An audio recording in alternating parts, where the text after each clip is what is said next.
Boa noite a todos, mais uma vez nesta sexta-feira, 20 horas, vamos iniciar mais um estudo continuado do Evangelho segundo o Espiritismo. Agradeço a todos os presentes, é uma honra estar aqui nessa reflexão, nesse estudo com todos vocês. Vamos abrir o nosso trabalho, o nosso estudo de hoje com uma oração, a fim de que tenhamos um proveito bastante eficaz nesta noite. Pedimos ao nosso Mestre, nosso Divino Mestre, nosso Senhor Jesus Cristo, que possa nos guiar nessa reflexão da noite, possa nos abençoar, possa nos iluminar com a sua divina luz, a fim de que tenhamos bastante proveito nos ensinos a serem refletidos nesta noite e que possamos a cada dia, a partir deste minuto, a partir de agora, praticarmos cada vez mais, com mais ênfase, com mais eficiência, os ensinamentos do nosso Divino Mestre. Assim seja. O nosso tema hoje, continuando o estudo do Evangelho segundo o Espiritismo, hoje nós trataremos do capítulo 8. Bem-aventurados aqueles que têm puro o coração. Capítulo bastante importante, como todos. Eu vou iniciar o nosso estudo lendo aqui os dois primeiros itens do Evangelho segundo o Espiritismo, que em cima dessa escritura, dessa parte das escrituras, nós iremos trabalhar nos próximos minutos. Vamos lá. Bem-aventurados aqueles que têm o coração puro. Bem-aventurados aqueles que têm o coração puro, porque verão a Deus. Mateus capítulo 5, versículo 8. Então apresentaram-lhe criancinhas, a fim de que ele as tocasse. E como seus discípulos afastassem com palavras rudes aqueles que as apresentavam, Jesus, vendo isso, se zangou e lhes disse: Deixai vir a mim as criancinhas, e não as impeçais, porque o reino dos céus é para aqueles que se lhes assemelham. Eu vos digo em verdade que quem não receber o reino de Deus como uma criança, nele não entrará. E as tendo abraçado, as abençoou, impondo-lhe as mãos. Marcos capítulo 10, versículos 13 a 16. Então, muita coisa, como sempre, em poucas palavras, o Mestre nos deixa muita coisa para reflexão e para o nosso dia a dia, para o nosso aprendizado. Então, nessa passagem de Mateus, capítulo 5, versículo 8, Marcos, capítulo 10, versículos 13 a 16, o tema central é a pureza do coração. A pureza do coração, logo em seguida, já Kardec nos trazendo mais conhecimentos, interpretando essa passagem, ele nos diz: a pureza do coração é inseparável da simplicidade e da humildade. A pureza do coração exclui todo pensamento de egoísmo e orgulho. O reino dos céus é para aqueles que se assemelham às crianças. O que Jesus quis dizer e quer dizer. Porque a criança, na existência atual, na existência corporal, a criança ainda não manifestou nenhuma tendência perversa. A criança não manifestou nenhuma má tendência. Então a criança nos oferece a imagem da inocência, a imagem da candura, ou seja, a pureza. Então Jesus toma a criança como emblema, toma a criança como modelo de pureza e simplicidade. Porque apesar da anterioridade do espírito, da anterioridade da alma, a criança, a partir do nascimento, ela retoma gradualmente, retoma aos poucos os seus impulsos, o seu instinto, à medida que vão passando os seus primeiros anos de vida. Esse estado transitório nos primeiros anos de vida da criança é necessário para dar ao espírito um novo ponto de partida. A criança está em formação, daí a importância da família, dos pais, da sociedade em que está inserida a criança, porque apesar de instintos e impulsos referentes ao espírito nela existente, como acabo de dizer, essa lapidação, esse burilamento é feito nos anos em que a criança vai se desenvolvendo, notadamente pela família, pelos pais. Essa moldagem. Então a criança tem um novo ponto de partida, como a gente já conversou em outros estudos, a fim de esquecimento do passado, de resgates, provas, expiações.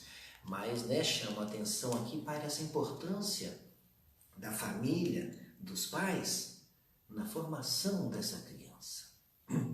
Outro item a seguir que Kardec nos coloca nesse capítulo 8, um subtítulo, Pecado por Pensamento.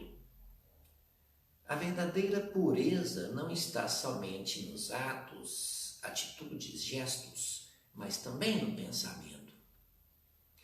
Todo mau pensamento é resultado da imperfeição da alma, resultado das imperfeições do espírito. Mas quando repelimos, afastamos esse mau pensamento com veemência, afastamos com energia, é sinal de adiantamento, é sinal de evolução, é motivo, portanto, para nós de muita alegria.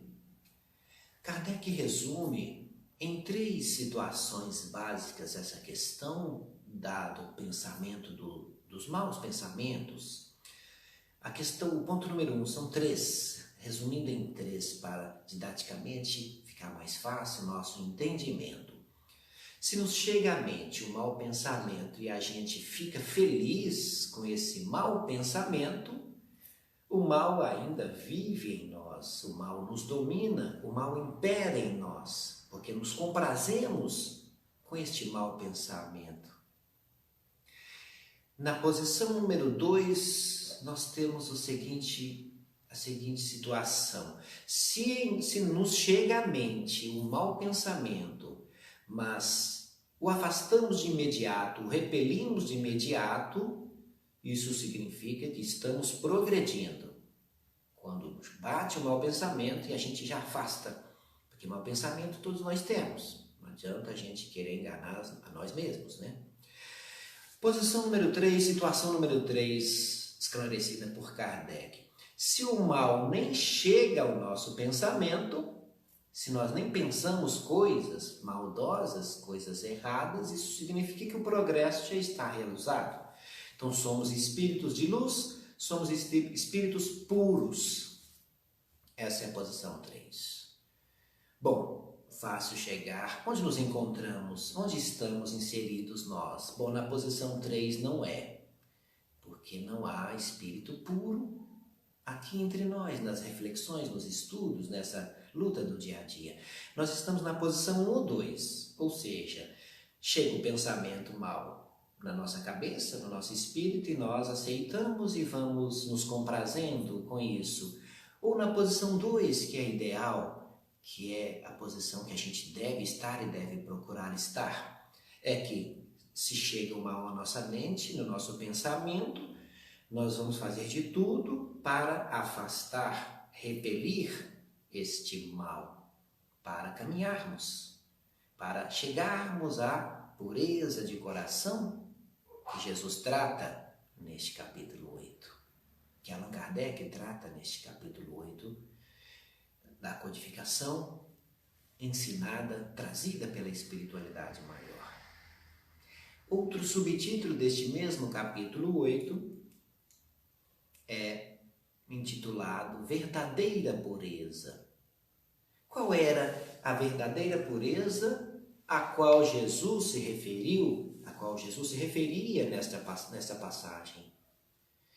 Vamos refletir mais profundamente sobre isso, porque os escribas e fariseus, principalmente essas duas castas, essas duas organizações judaicas à época de Jesus, os escribas e fariseus, criticavam Jesus, pois Jesus e seus discípulos, por exemplo, não lavavam as mãos antes das refeições, violando as tradições dos antigos, as tradições dos judeus à época. E Jesus era criticado por isso, né? Porque, como vamos reforçar daqui a pouco, pela essa condição de ritual e práticas exteriores a qual os fariseus se prendiam. Mas Jesus nos ensina: o que sai da boca parte do coração, e é o que torna o homem impuro, o homem contaminado, o que sai da boca. Mas comer sem ter lavado as mãos não é o que torna o homem impuro. É em vão, sem eficácia, honrar a Deus apenas com os lábios, da boca para fora. Esse é o ensinamento que Jesus traz e Kardec nos explica dessa forma, aprofundando sobre a verdadeira pureza. Não basta, pois, ter a aparência da pureza. É preciso ter a pureza do coração, a pureza interior.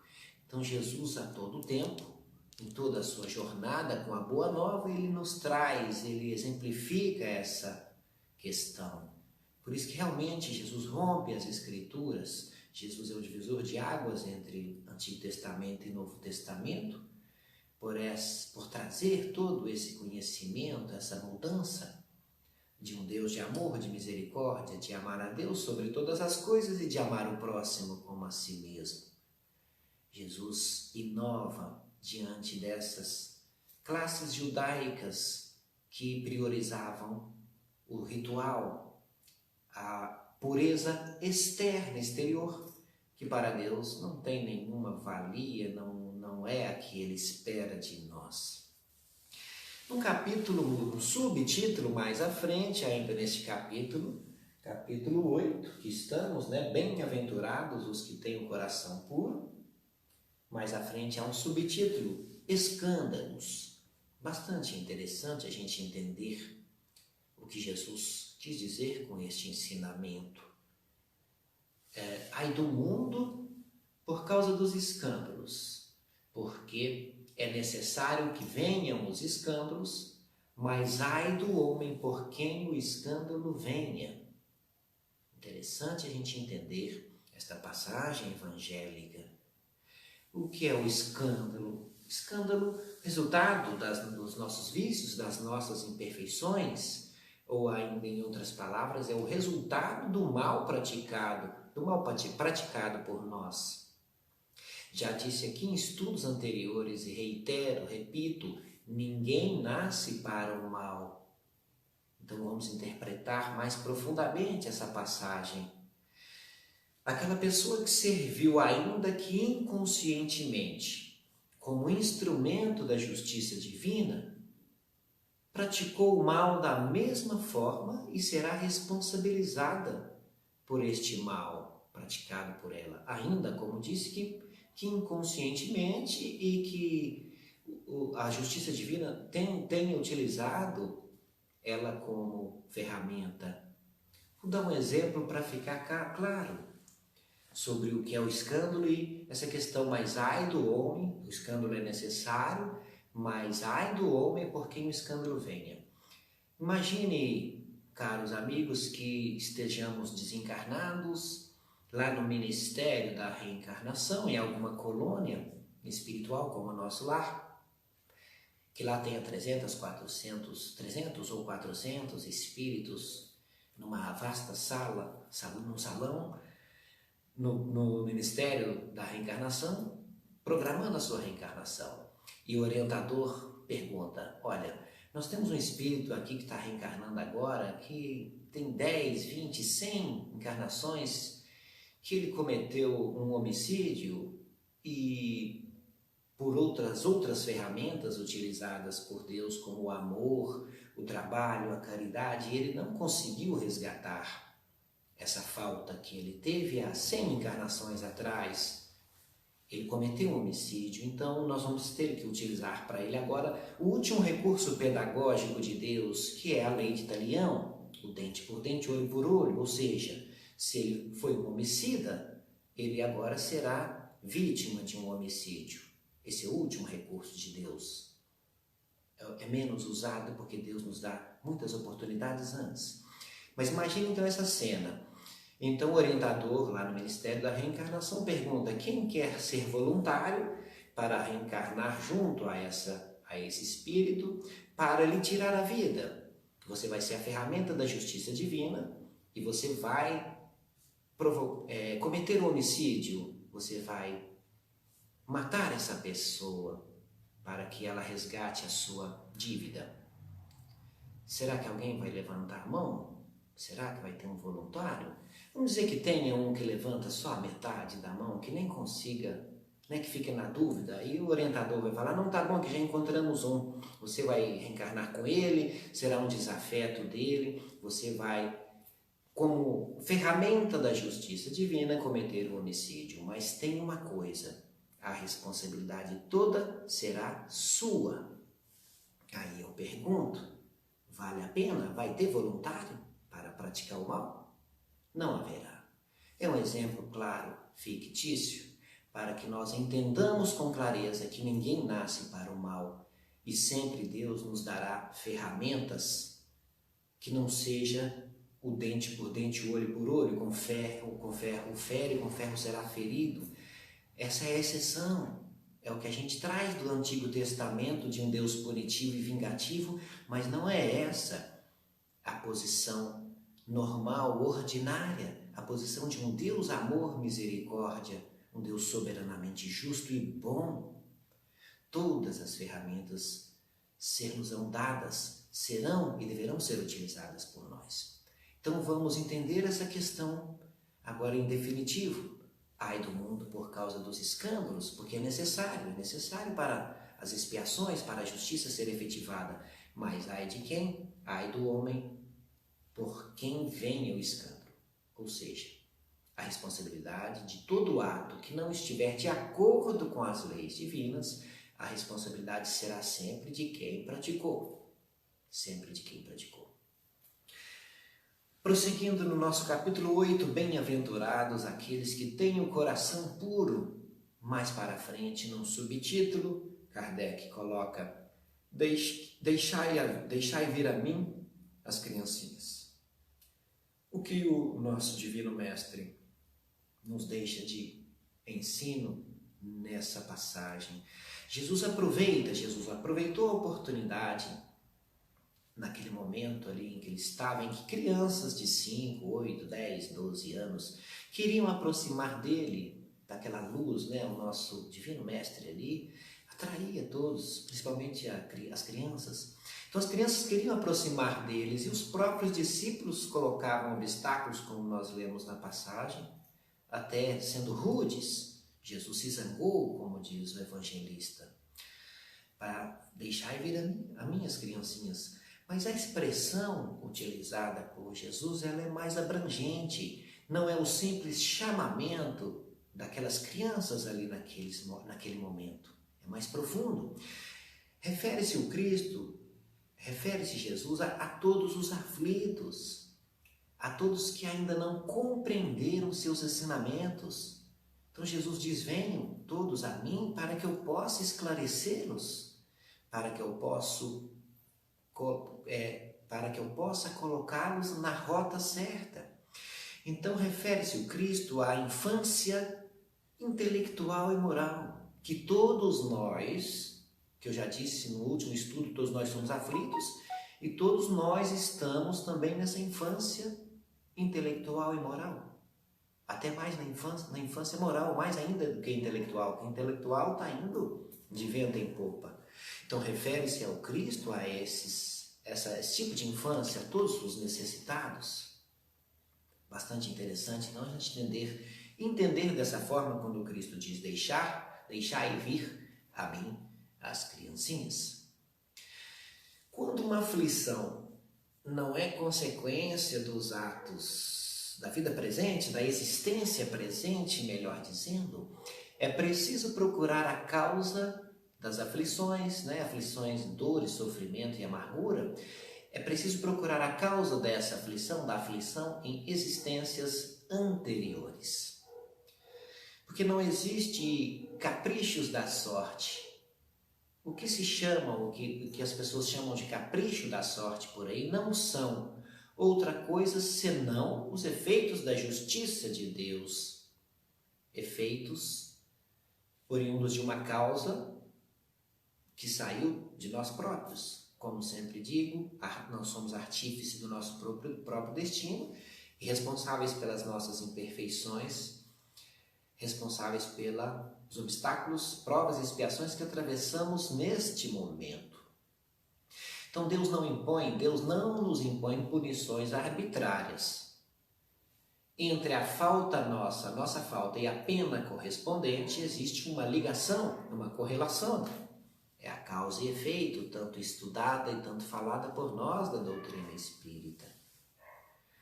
Assim, quando Cristo afirma nesse mesmo capítulo, Cristo faz essa afirmação, quando ele afirma que é melhor arrancar um dos nossos olhos, se esse olho é motivo de escândalo, ele quer nos ensinar que nossos males, nossos defeitos devem ser bruscamente afastados, repelidos, o quanto antes possível, pois as consequências podem ser severas, podem ser piores do que ter um olho só, uma mão só. Jesus usa isso, claro, em sentido figurado, mas é justamente para termos essa percepção. As consequências de atos equivocados podem ser severas, e o mal menor é certamente abrir mão agora de conquistas materiais, priorizando conquistas morais, priorizando conquistas espirituais. Vamos interpretar dessa forma, é uma delas, dessa passagem do Cristo em relação a é melhor arrancar um olho se esse é motivo de escândalo. Interpretação bastante interessante, né? Vejamos que numa passagem curta do Cristo a gente tem inúmeras reflexões, elucubrações a serem feitas. E não só uma interpretação, várias. Eu trago algumas aqui para a nossa reflexão da noite. Boa noite a todos que já estão aí. Não consigo ler as letrinhas pequenas, mas estou vendo já muita gente compartilhando. Obrigado aí por participarem do estudo da noite conosco. Continuemos então, você que está chegando agora, estou vendo que algumas pessoas estão chegando agora nesse momento. Nós estamos no capítulo 8, Bem-aventurados aqueles que têm o coração puro. Capítulo 8 do Evangelho segundo o Espiritismo. Continuando a nossa reflexão, nós temos que procurar estreitar os laços com Deus, estreitar os laços com o Criador. Ter uma percepção, um enfoque de um Criador, de um Deus, não apenas transcendente, ou seja, não apenas de um Deus que está além, acima de nós. Essa é a posição de Deus como perfeição absoluta? Sim, mas a gente tem que ter também a percepção de um Deus imanente. O que é um Deus imanente? É um Deus que está perto de nós, que está dentro de nós, dentro de suas criaturas, porque Ele é onipresente, Ele está em todo lugar. É a perfeição absoluta, transcendental, sim, mas é um Deus muito próximo, é um Deus muito próximo de nós. Então podemos concluir, podemos refletir de uma forma seguinte: evoluir é cada vez mais nos sentirmos habilitados a perceber, a sentir a presença de Deus. Evoluir é ter a capacidade, a sensibilidade de nos conectarmos com Deus, purificarmos nossa alma para aproximarmos de Deus. Purificarmos. Utilizo essa expressão justamente por estar trabalhando, estarmos estudando o capítulo que fala da pureza do coração. Então, purificar nesse sentido de evolução a partir do momento que, como criaturas de Deus, vamos nos sentindo cada dia mais habilitados a perceber as leis divinas, a entender e compreender o que Deus espera de nós, criaturas, espera a nossa evolução e nos deseja e nos verá um dia como espíritos felizes, espíritos puros. Mas a caminhada é longa, a jornada é longa, há muito trabalho a ser feito, mas está tudo nas nossas mãos. Nós temos como fazer, trilhar essa caminhada, fazer esse roteiro. Vamos voltando lá no início do nosso capítulo 8, Mateus capítulo 5, versículo 8, é o capítulo 8 do Evangelho segundo o Espiritismo.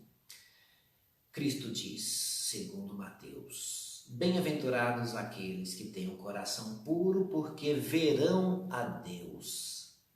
Verão a Deus. O que é ver Deus? Como ver Deus? Se lá no item 13 do Livro dos Espíritos nós temos alguns dos atributos de Deus, e lá está como um Deus incorpóreo e imaterial. Imaterial, incorpóreo. Então, como ver Deus? O que o Cristo quis nos ensinar com essa expressão?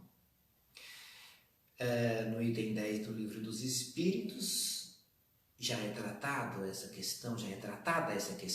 O homem ainda não pode compreender plenamente a natureza íntima de Deus, essa natureza divina.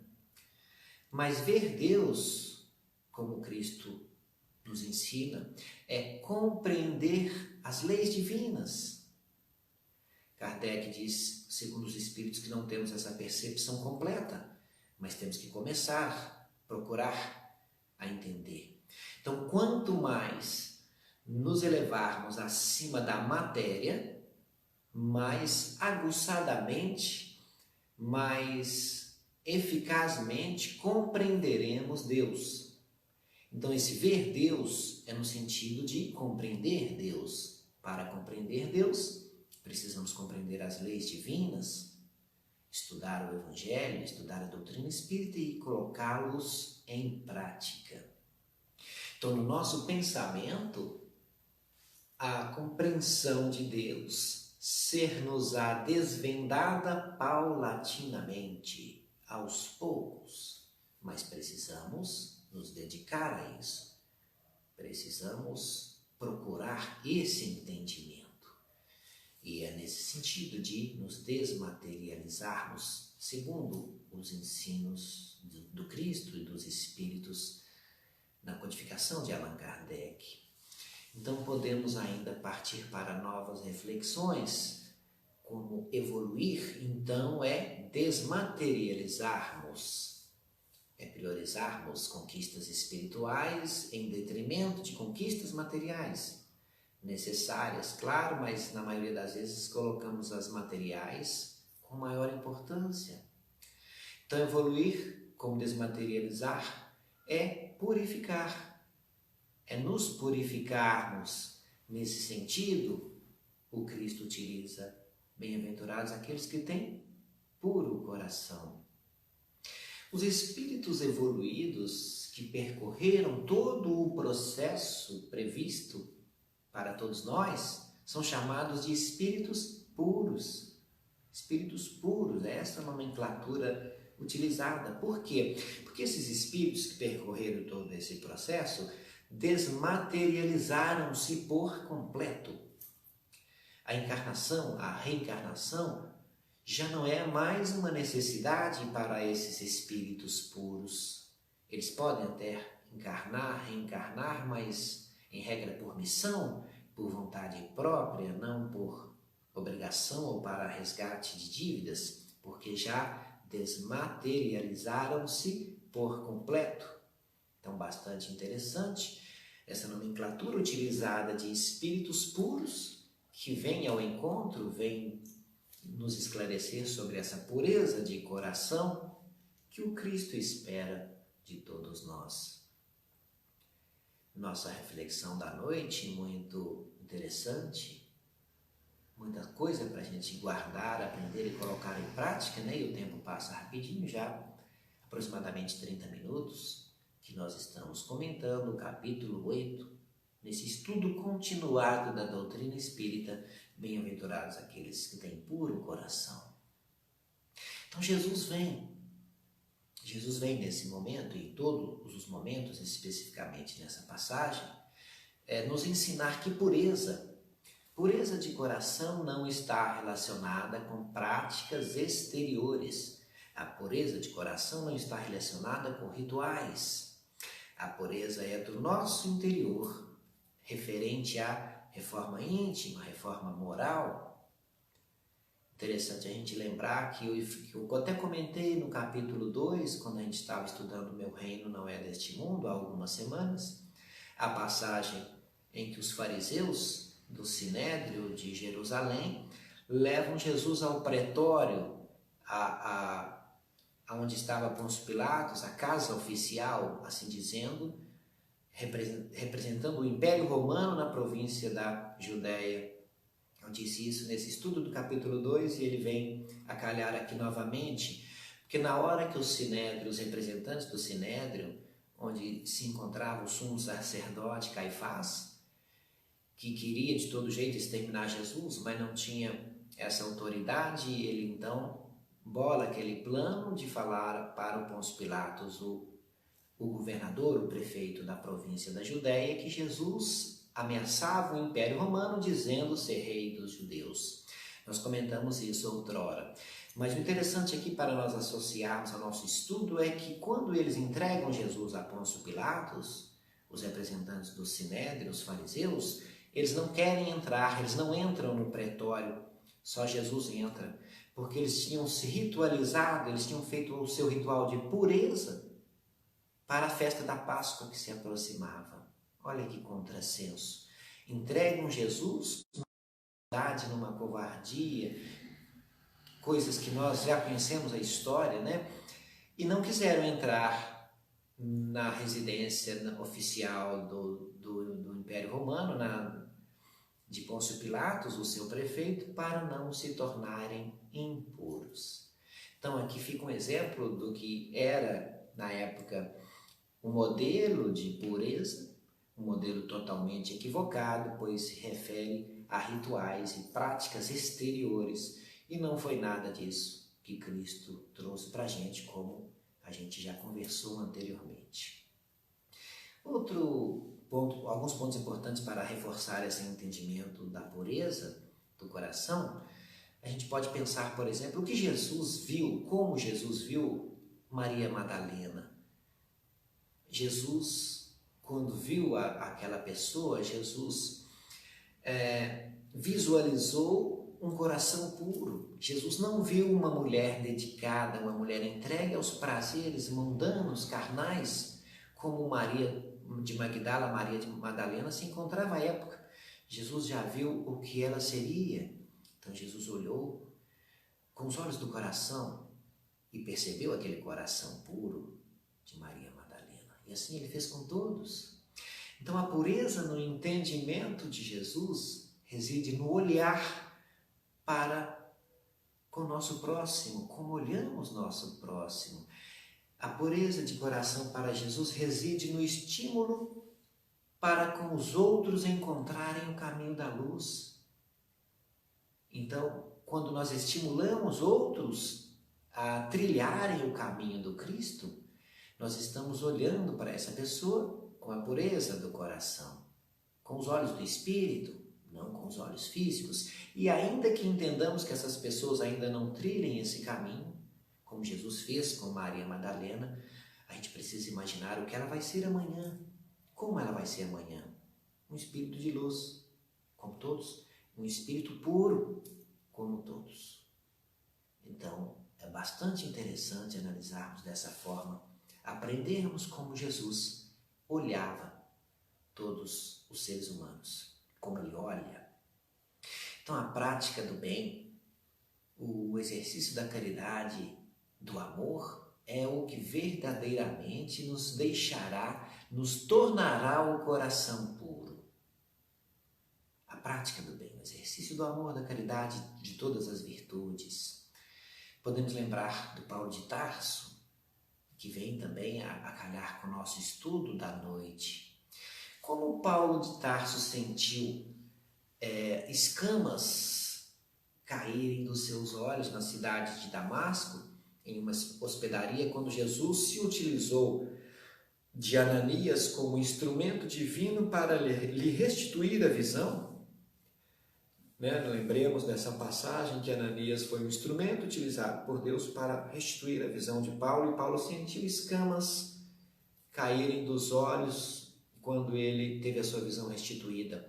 Nós devemos retirar as escamas do orgulho, do egoísmo e da insensatez que revestem nosso coração. Retirar as escamas do egoísmo, da insensatez, da vaidade, do orgulho que revestem nosso coração e não nos deixam ver as outras pessoas com a pureza do coração. Jesus nos ensinou isso o tempo todo. Resta-nos assimilar, compreender e colocar em prática. Caminhando para o final do nosso estudo, que o tempo passa muito rápido, mas que bom que na segunda, na quarta e na sexta retornaremos com os nossos estudos, né? Lembremos do item 912 do Livro dos Espíritos, pertinente ao nosso tema da noite. Qual o meio mais eficaz de se combater a predominância da natureza corporal sobre nós? Qual o meio mais eficiente para combatermos essa predominância do egoísmo, da vaidade, do orgulho? Os Espíritos nos esclarecem bem sucintamente, mas com uma profundidade muito grande. Os Espíritos respondem: fazer abnegação de si mesmo. Fazer abnegação de si mesmo. E o que é abnegação? Abnegação, sucintamente, é colocarmos-nos a serviço do próximo. Se amar ainda nos é difícil, se fazer caridade ainda nos é difícil, servir é possível. Servir ao próximo está no nosso alcance. Servir ao próximo está no nosso alcance. Então vamos refletir sobre tudo isso em relação à pureza do coração, a forma de olhar as outras pessoas e a forma de nos olhar a nós mesmos. Vamos relembrar, para finalizar o nosso estudo da noite, algumas passagens em que o filósofo Tomás de Aquino nos deixou de muita profundidade, falando desse amor do Cristo, dessa forma do Cristo olhar as pessoas com aquele coração puro que só Ele tinha, mas Ele quer que a gente trilhe o mesmo caminho, as suas pegadas luminosas rumo a Deus. Tomás de Aquino disse: no amor de Cristo, o eixo de gravidade da relação amorosa se desloca para a pessoa amada. Deixemos a gente um pouquinho de lado para pensar no outro, né? Em outras palavras. No amor de Cristo, quem ama recua para que a pessoa amada se agigante, segundo ainda Tomás de Aquino. Segundo ainda Tomás de Aquino, no amor de Cristo, quem ama se apequena para que a pessoa amada triunfe.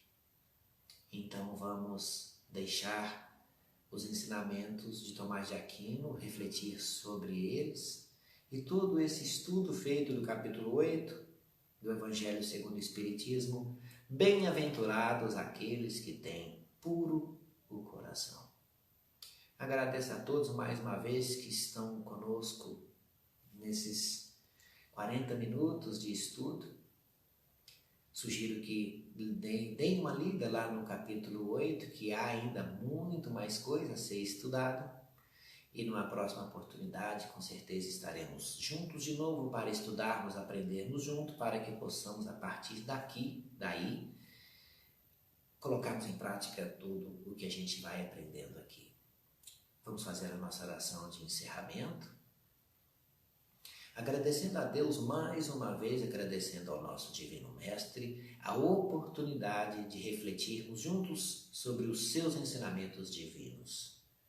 Que a sua luz, sua harmonia, a sua iluminação possa também iluminar os nossos caminhos para que trilhemos caminhos corretos, para que a nossa pureza do coração a cada dia externalize em nossas atitudes, nos nossos gestos e também nos nossos pensamentos. Que assim seja. Agradeço a todos e até a próxima oportunidade, se Deus quiser.